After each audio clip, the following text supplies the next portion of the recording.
कहो कि अल्लाह ही तुमको उस तंगी से और हर सख्ती से नजात बख्शता है, फिर भी तुम उसके साथ शिर्क करते हो। कह दो कि वो इस पर भी कुदरत रखता है कि तुम पर ऊपर की तरफ से या तुम्हारे पांव के नीचे से अजाब भेजे या तुम्हें फिरका फिरका कर दे और एक को दूसरे से भिड़ाकर आपस की लड़ाई का मजा चखा दे।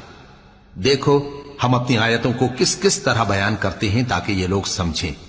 और इस कुरान को तुम्हारी कौम ने झुटलाया, हालांकि ये सरासर हक है।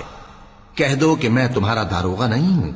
हर खबर के लिए एक वक्त मुकर्रर है और तुमको अनकरीब मालूम हो जाएगा।